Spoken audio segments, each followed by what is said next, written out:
Hello everyone. Karnataka में धर्म के आधार पर ओबीसी कोटा के विस्तार और उसमें मुस्लिमों को शामिल करने को लेकर के एनसीबीसी की रिपोर्ट यहां पे चर्चा का विषय बनी हुई है। आज हम यहां पर इसी मुद्दे को समझने का प्रयास करेंगे कि आरक्षण के मुद्दे को क्या धार्मिक आधार पर यहां पर सरकार के द्वारा दुरुपयोग भी किया जा सकता है और इससे किस तरीके के यहाँ पर परिणाम हो सकते हैं। कर्नाटक में जो ये मुद्दा है ये चर्चा का विषय क्यों है, मुस्लिम आबादी को यहाँ पर ओबीसी वर्ग में शामिल करने के पीछे के तर्क यहाँ पर सरकार के द्वारा क्या कहे गए हैं। तो सबसे पहले यहाँ पे देखिए जो मुद्दा आपको है,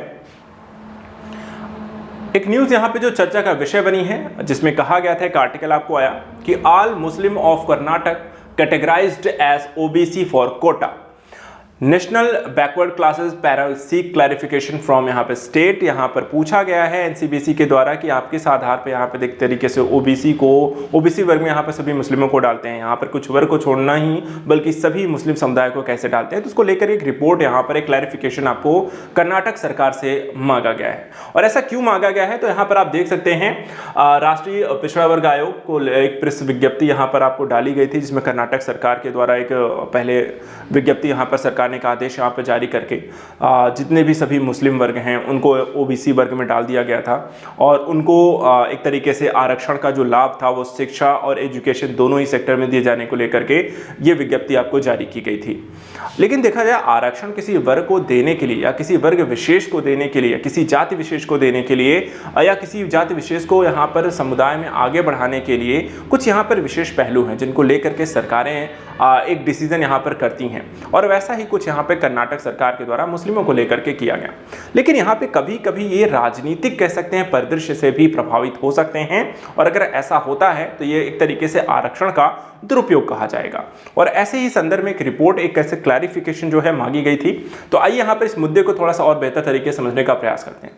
सबसे पहले बात करते हैं कि मुस्लिम धर्म को ओबीसी आरक्षण में शामिल क्यों किया गया। तो यहाँ पर आप देखें तो मुस्लिम धर्म की सभी जातियों को ओबीसी आरक्षण के तहत ओबीसी आरक्षण में शामिल करने का आधार यहां पर क्या बताया गया कि पिछड़ा वर्ग होना। और ऐसी स्थिति में राष्ट्रीय पिछड़ा वर्ग आयोग को राज्य सरकार के द्वारा यहां पे स्पष्ट किया गया कि राज्य के पिछड़ा वर्ग कल्याण विभाग के अनुसार राज्य के मुस्लिम और ईसाई जैसे समुदायों को जाति और धर्म की जगह पिछड़े वर्ग के आधार के रूप में यहाँ पर वर्गीकृत किया गया है। कहने का मतलब है कि यदि हम किसी को एक ओबीसी वर्ग के अंतर्गत आरक्षण देते हैं तो उसका मतलब होना चाहिए कि आप पीछे हैं, पिछड़े वर्ग के अंतर्गत आते हैं, समाज में पिछड़े हुए हैं, आर्थिक तौर पे हैं, शैक्षिक तौर पे हैं और ऐसे लोगों को ओबीसी वर्ग में डाल दिया गया है। लेकिन यहाँ पर देखा जाए जो कर्नाटक सरकार के द्वारा जो एक तर्क यहाँ पे दिया गया है, उन्होंने कहा कि देखिए हमने धर्म के आधार पर नहीं दिया है, जाति और किसी धर्म के आधार पे हमने मुस्लिमों को ओबीसी का दर्जा यहाँ पे नहीं दिया है, बल्कि हमने उनको ओबीसी का दर्जा इसी आधार पे दिया है कि वो यहाँ पे समाज में पिछड़े वर्ग के अंतर्गत आते हैं। तो एक जो मुद्दा है कि क्या ये धर्म के आधार पे दिया गया आरक्षण है या फिर आपको देखा है पिछड़े वर्ग के अंतर्गत आते हैं, क्या सभी मुस्लिम पिछड़े वर्ग के अंतर्गत आते हैं।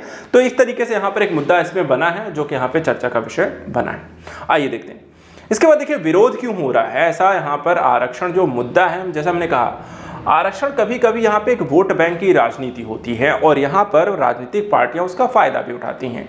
चुनावी माहौल है और कहीं ना कहीं ऐसा भी मुद्दा देखने को बन सकता है, लेकिन हमें मुद्दे की गंभीरता को समझना है।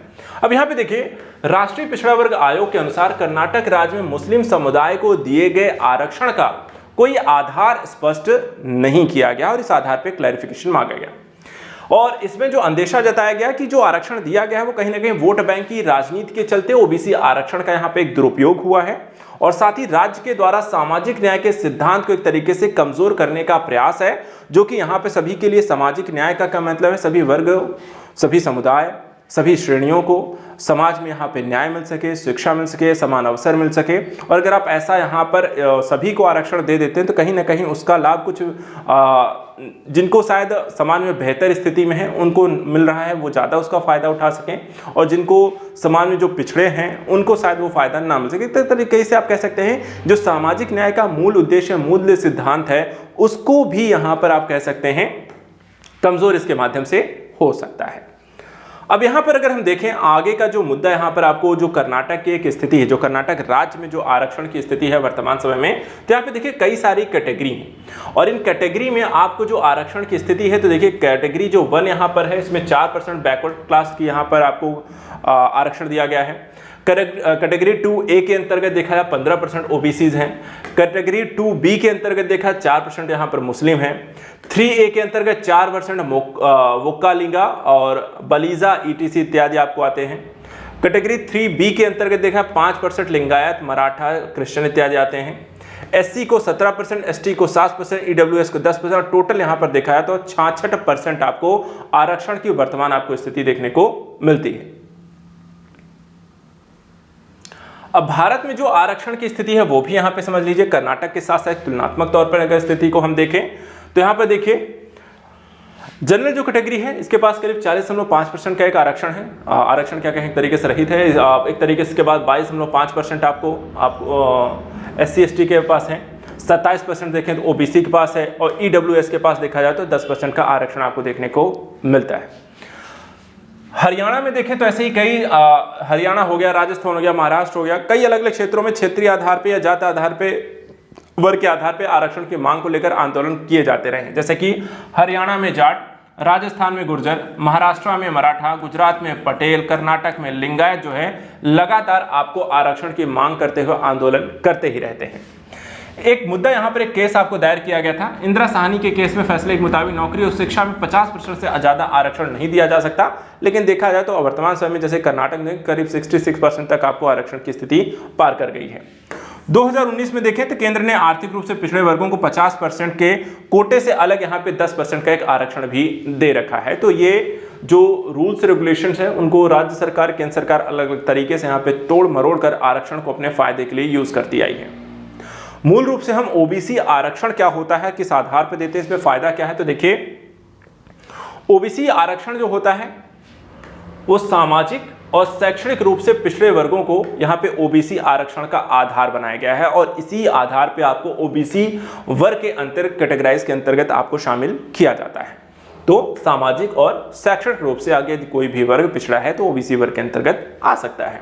इसको लेकर आप देख सकते हैं भारत सरकार के राजपत्र में इसको लेकर सामाजिक न्याय अधिकारिता मंत्रालय के द्वारा एक पूरी यहाँ पर लिस्ट आपको बनाई गई है, एक विज्ञप्ति यहाँ पर इसको लेकर जारी की गई है। आरक्षण को लेकर देखा है संवैधानिक प्रावधान क्या है, जो भारतीय संविधान इसको लेकर के क्या कहता है और क्या इस तरीके के आरक्षण के माध्यम से क्या संविधान का भी उल्लंघन किया जाता है। तो सबसे पहले देखिए अनुच्छेद 15। अनुच्छेद 15 में साफ साफ लिखा हुआ है कि देखिए जो आरक्षण का जो मुद्दा एक तरीके से है कि धर्म, मूल वंश, जाति, लिंग, जन्मस्थान के आधार पर हम किसी तरीके कोई भी विभेद नहीं करेंगे। 15 और 5 को अगर हम देखें तो राज्य सामाजिक शैक्षणिक रूप से पिछड़े वर्ग की उन्नति के लिए विशेष यहाँ पर उपबंध इसमें कर सकता है। 16 में देखें तो लोक नियोजन के विषय में यहाँ पर एक अवसर की आपको समानता की बात की जाती है, समता की बात की जाती है। अनुच्छेद 340 को अगर हम देखें तो वहां पे कहा गया पिछड़े वर्गों की दशाओं के अन्वेषण के लिए एक आयोग की नियुक्ति की जाएगी और साथ ही साथ कहा गया है कि सामाजिक और शैक्षिक रूप से पिछड़े वर्गों की स्थितियों, उनके सामने आने वाली कठिनाइयों की जांच करने, उचित सिफारिशें करने के लिए यहाँ पर एक आयोग की नियुक्ति का प्रावधान है, ताकि यहाँ पर पिछड़े वर्ग से संबंधित किसी भी तरीके की समस्या समाधान है तो वहाँ पर वो आयोग देखेगा, उन मुद्दों को सुलझाएगा, उनको लेकर के दिशा निर्देश करेगा या सिफारिशें करेगा, वो सारा काम यहाँ पे आयोग को सौंपा जाएगा। राष्ट्रीय पिछड़ा वर्ग आयोग का गठन हुआ और गठन होने के बाद राष्ट्रीय पिछड़ा वर्ग आयोग यहाँ पर ओबीसी वर्ग के अंतर्गत काम भी क्या क्या करता है, किस तरीके की शक्तियां हैं, तो देखा जाए स्थापना जो हुई 14 अगस्त 1993 को राष्ट्रीय पिछड़ा वर्ग आयोग का गठन किया गया। साथ ही यहाँ पर इनको अधिनियमित कर दिया गया राष्ट्रीय पिछड़ा वर्ग आयोग अधिनियम 1993 के माध्यम से। और आगे चल करके एक नया यहाँ पे अधिनियम लेकर आया गया, राष्ट्रीय पिछड़ा वर्ग आयोग निरसन अधिनियम 2018 के द्वारा पूर्ववर्ती राष्ट्रीय पिछड़ा वर्ग आयोग अधिनियम 1993 को यहाँ पर निरस्त कर दिया गया। तो ये प्रक्रिया जो रही है राष्ट्रीय पिछड़ा वर्ग आयोग को लेकर के काम करता रहा। आगे चल के एक संशोधन यहाँ पे कर दिया गया और संशोधन में जो शामिल किया गया जो 102वां संविधान संशोधन था, ये भी ध्यान रखिएगा। एक अधिनियम लेकर आया गया 102वां संविधान संशोधन अधिनियम 2018 के अनुसार राष्ट्रीय पिछड़ा वर्ग आयोग को संवैधानिक दर्जा दे दिया गया है। अनुच्छेद 338B के अंतर्गत यहाँ पर इन्हें सूचीबद्ध किया गया है। राष्ट्रीय पिछड़ा वर्ग आयोग के सदस्य देखे जाए तो 5 सदस्य होंगे, एक अध्यक्ष, एक उपाध्यक्ष और 3 यहाँ पर सदस्य होते हैं। भारत सरकार में सामाजिक न्याय एवं अधिकारिता मंत्रालय के अंतर्गत आपको राष्ट्रीय पिछड़ा वर्ग आयोग जो है वो कार्य भी करता है। तो इस तरीके से राष्ट्रीय पिछड़ा वर्ग आयोग पिछड़े वर्ग को लेकर कर्नाटक सरकार का कानून, SCBC की रिपोर्ट, उस पर लेकर जवाब सवाल आरक्षण को लेकर सरकारों के द्वारा किस तरीके से इसका उपयोग किया जाता है या इसका दुरुपयोग किया जाता है। क्या वोट बैंक की राजनीति होती है या फिर यहाँ पे सामाजिक न्याय के मुद्दे को ध्यान में रखकर यहाँ पे शैक्षिक और यहाँ पर लोक सेवा के अवसर पर समता की बात को यहाँ पर स्पष्ट करते हुए या उस अवसर को यहाँ पर देने के लिए यहाँ पर इस तरीके के आरक्षण का उपयोग किया जाता है। ये लगातार सवालों के घेरे में रहता है और इस तरीके के मुद्दों को पर सरकारों के द्वारा यहाँ पर वोट बैंक की राजनीति से अलग होकर इस मुद्दे को एक बेहतर तरीके से यहाँ पर देखना चाहिए। फिलहाल आज के सेशन में इतना ही, कुछ और मुद्दों को लेकर हम लगातार आपसे मिलते रहेंगे, हमारे साथ जुड़े रहिए। फिलहाल आज के लिए इतना ही। Thank you so much and good luck.